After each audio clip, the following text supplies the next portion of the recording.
Fortnite Chapter 6's end event, I genuinely believe, is about to shock everybody in the community, and I'm starting to think that this event is much bigger than we originally thought for many different reasons. Fortnite is planning something absolutely massive, you guys, and I think this next event could be one of the biggest events that they've ever made, and that's not even just talking in terms of scale, but because it's literally hitting every single part of Fortnite all at the same time within one event. We're talking story, gameplay, new modes, interactivity, and cinematics. Everything Fortnite has ever done well in events looks like it could be being combined into one massive finale that is leading us into truly a new era of Fortnite like we've never seen before.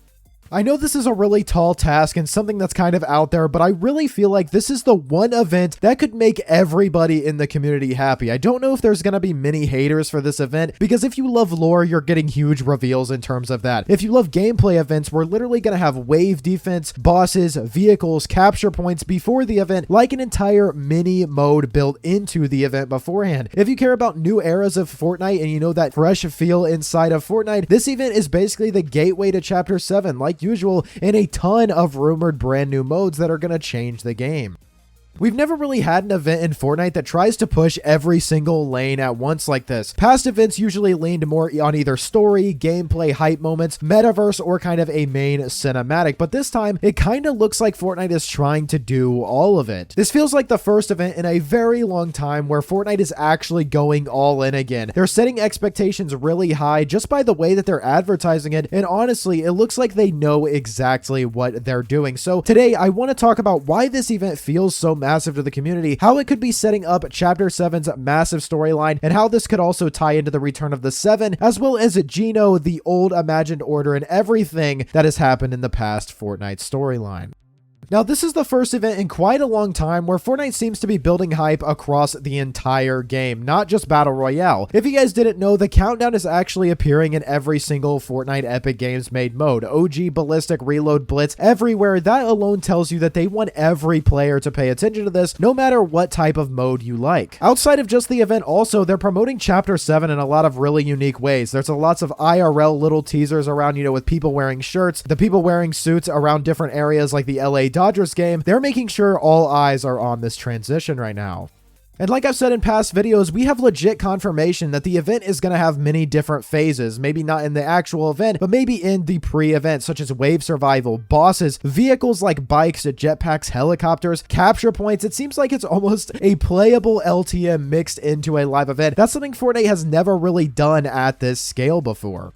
There are really strong rumors tied to this event, pointing towards Fortnite introducing once again new metaverse-style modes after Chapter 7 launches, but this time they are much, much bigger. In previous, metaverse events where we've seen kind of a teaser to what's coming next and a new era of Fortnite modes, we've seen things like Rocket Racing, which is their own version of Rocket League. We had the Lego mode, things like that, but we've never actually seen entire separate games being fully integrated into Fortnite, and that's kind of what could be happening in Chapter 7. We're talking a full-on Fall Guys integration, Rocket League as well, and even a Warner Bros. Fighting style mode that could be a reincarnation of Warner Bros.' Multiverses, which just recently shut down. Epic has loved using these end events to transition into these big additions when it comes to the metaverse, and I think this could be the biggest one yet, and it makes sense. Fall Guys and Rocket League really haven't been getting much love since they were bought by Epic Games, and I think it's a huge missed opportunity for them to not integrate them directly into Fortnite. And the craziest part about all of this, specifically for those of you out there who love the story, is that Fortnite doesn't use phrases like a new story begins like they've been advertising the event alongside Chapter 7 unless they're resetting genuinely or rewriting something huge. It really feels like the perfect mix of massive story, gameplay shifts, mode changes as well, and we haven't gotten a combination like this since maybe, like the Zero Crisis finale, which was in Chapter 2.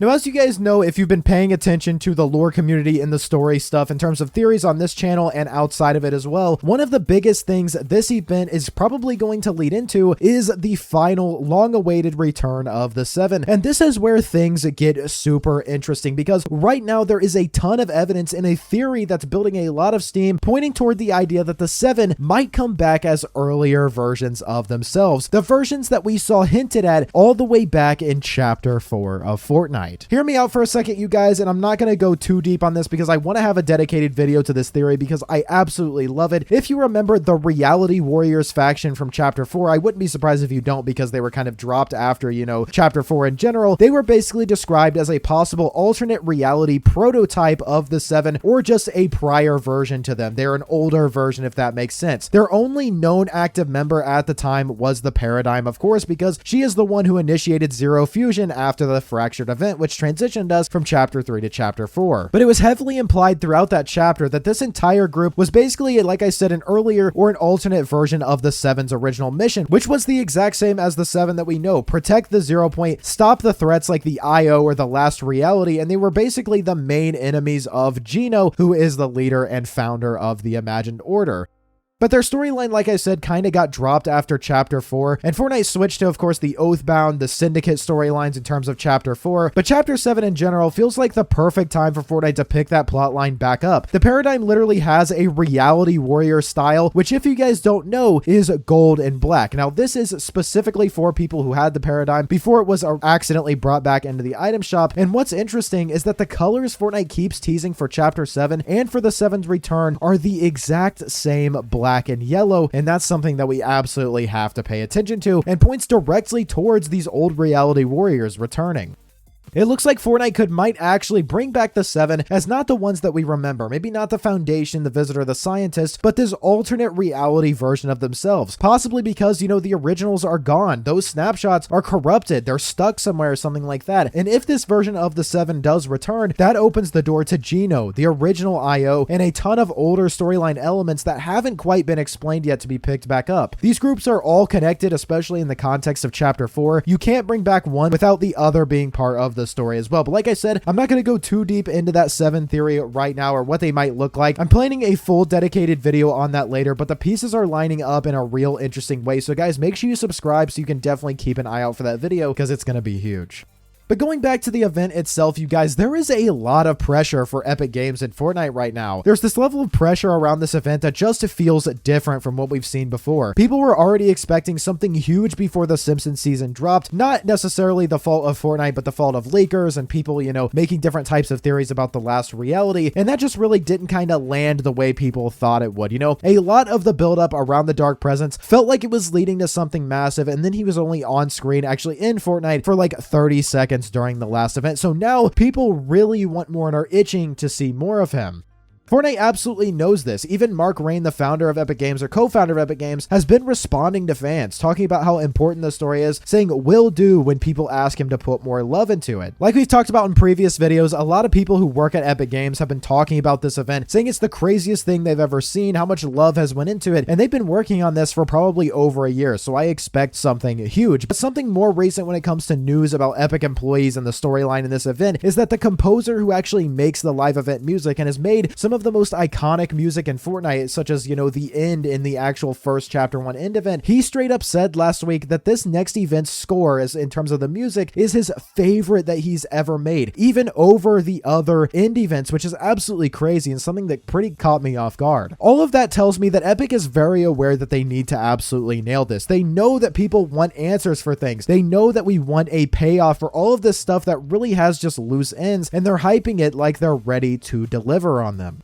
I don't think a lot of you understand how many massive story reveals we could get in this brand new season. This event could finally answer some of the biggest questions Fortnite's been kind of skipping over or ignoring for years. And with how much they're pushing the new story begins angle, it feels like they're wrapping up old plots and maybe even starting fresh. We might finally learn where the Seven have been, why they disappeared, what happened to them, and what happened after the Chrome storyline as well. There's a real chance that we get explanations too about BR and OG and how those realities connect as well, because in terms of the Fortnite story timeline, things are getting a bit confused with, OG being different with the time travel element. It's getting a bit confusing for people, and this is the perfect time for Fortnite to finally answer these things that have been teased for seemingly forever. Of course, the Dark Presence is obviously going to be a huge part of this too. We've barely seen him so far, but every teaser about him makes him sound like one of the biggest threats Fortnite has ever had, especially the little clip that we saw from him inside of Fortnite. And even if the Seven, Gino, the IO, Prozero and the Dark Presence are all part of the same storyline, then this could easily be the most story-heavy event since the end of Chapter 2, and it'll be hard for them to top it if they do something like that. Overall, you guys, I'm honestly really excited to see where this goes, and I hope you feel the same way. I've been trying to kind of hype you guys up here and have you understand how much is riding on this event. Fortnite has so many directions they can take with Chapter 7, especially if they're tying in the reality warriors, like these alternate versions of the 7, and maybe a rewrite of the main story. Guys, we are entering a part of Fortnite where OG connections, 0-point explanations, and all these kind of abandoned plot lines could finally start making sense again. And if this event really is as big as people are hoping it is, you are not going to want to miss any part of this build-up and the event, and I will be keeping you up to date on everything. If you guys would like to hear me talk a little bit more about the storyline reset, maybe even the OG and BR connection or the 7's return, definitely check out the other lore videos I've posted this week because they go way deeper into all of this. So go on my channel and you can find those. I'm going to keep covering every single leak and drop, of course, every single day like always. But if you guys enjoyed, please do drop a like. You watched all the way to the end. You must have enjoyed, so drop a like. Subscribe to the channel. I make videos like these every single day. Use code PROZEROYT, and I will see you all in the next one. Peace.